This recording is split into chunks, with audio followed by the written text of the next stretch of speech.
extra excitement for you playing a team from your home I state? mean, it's pretty neat just because they're from California. They're not nearly like close to me, but I mean, I know a few kids. Played against a few of them as well. I'm excited. They're going to come here. They're a ranked team, very well coached, and a lot of good players on that team. So I'm looking forward to that. See how we stacked up against them. Sorry, I know you're Southern California, and that's up in NorCal. Yeah. But did they recruit you at all? I think when I first got my offer from SC, yeah, when I was a freshman, they were talking to me a little bit. They wanted me to visit, but I didn't see myself going to NorCal. But yeah, I know they're a very well coached and disciplined team. It's gonna be interesting to see how we match up against them. Which guys on that team do you know? You said you know a couple. Trayvon Beck, I know he went to Bosco. I remember watching him when I was younger, and then watching him, played him at 7-on-7. Their quarterback, Chase Garbers, played against him at 7-on-7. I forgot what team he played for, but I want to say it was I don't know, but I know I played against a few of them, and 7-on-7, and Trayvon Beck went to Bosco. Yeah, I said that. But, yeah, I know they know of me or know me. One of their receivers, Nico, played against him when he was at Mater Dei. Good kid, good athlete. I'm looking forward to it for sure, Obviously, you've watched film on them by now, and Yeah. they're coming in here with a secondary. They got a nickname for their secondary and all that good stuff. Just your thoughts on what you're seeing out of their safeties? No, they're good. They're fast. Got a lot of good change of direction. Their interior D line's they're smart, and they're not very athletic, but they're smart. So that makes up for a lot of it, and that's something that we're gonna have to take advantage of.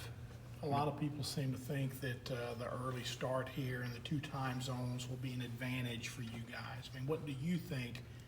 What effect might that have with kids from I California? want to talk about advantage. Last year, 2 years ago, they say they have the advantage. I mean, they still beat us. So I mean, it's gonna be hot. That's about it. I don't know if the time's really gonna matter, but I mean, it's gonna be a good game. They're known for throwing a lot of different looks at offenses, trying to kind of confuse quarterbacks a little bit. Do you see on film them doing more of that than maybe what you've seen from some other teams? Yeah, this they year? give a lot of everything. And it's something me and the receivers are gonna have to have a good job of picking up. The answer might be there isn't one, but from your perspective, what's the difference between an athlete from California and maybe somebody from down south?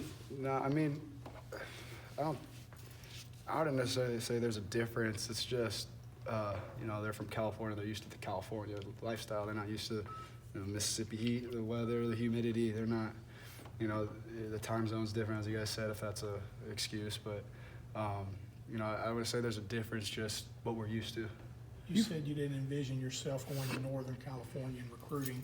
Was that because of the football opportunity? Is it a culture thing? No, it was just, I just didn't want to go to NorCal. I was already been in California my whole life. I didn't want to stay. So, yeah. If I Matt, were to stay, I would have stayed home instead of Cal, so. Sorry, you bring up the heat. I mean, you've obviously played a lot of football in the state of California. You've played a lot of football in Mississippi. I'm not gonna lie, that's different. It's different from a cool 75 every day, a little overcast, to being out here at 6 a.m. when it's 80 degrees in the morning, 6 in the morning, and running in it. And then later at 2 o'clock when you got practice, it's even hotter. So, I mean, there's a big difference, and that's something that, it could be an advantage, but, at the end of the day, they're going to have to put the football down and play. Aside from running, can you sense Jerry on and Snoop kind of getting more comfortable with pass blocking and some of the other things that come with playing running back? Yeah, they've never had a problem doing that type of stuff. It's just them getting better at it. And when that time comes to where they need to make that key block and they keep getting it over and over, I feel like that gives them more confidence in when it happens again. So, I mean, they haven't struggled with it, but in practice they do a lot of I know Coach Nix works them through a lot of pass pro. So I know they'll be ready for when it comes. What is your role in running in this offense? How much are you called on for that? What kind of freedom? If it's open, take it. I mean, I'm not going to be scared to run. If it's like Rich Rod tells me, if it's a made call for the quarterback and it's one of the reads and I have it, you're going to take it. And I'm not going to just force the football because I don't want to run, or I'm not going to force a run because I don't want to throw the football. So it's pretty much what's open, take it. Rich has talked to us a little bit in the last couple of weeks about wanting you to play within the system a Yeah. little bit more. What does that mean to you? Just pretty much making a check, saying, we have a play over here, and I'm go backside and give them whatever, give them a slant or a go or a hitch or whatever, and I'm not looking at what he called over here. I just throw it. So it's like stuff like that. Or if I just check out of it, which is not necessarily the thing to do unless, you know, they give us a certain thing, a certain look. So. Gotcha. He's also talked about the importance of kind of getting another one of these receivers coming along. Elijah's obviously been a huge part of the offense.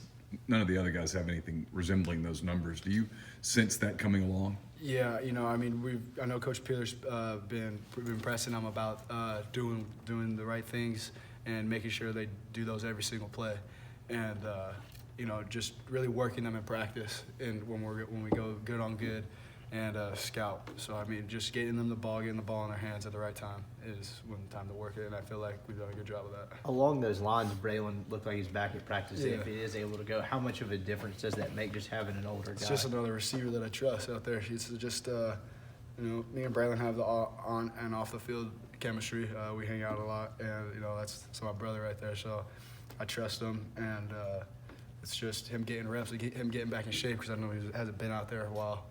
So. Were you seeing the field better Saturday? You threw to 10 different receivers. You know, were you going through more progressions, or what was more comfortable, or what was happening with you? No, I feel like we just used different personnel. We used all types of different personnel and ran plays, but it just used different people. So, I mean, it wasn't necessarily I'm doing this on purpose. It just so happened to be that this guy's out there. So I wasn't trying to do that on purpose, no. How about your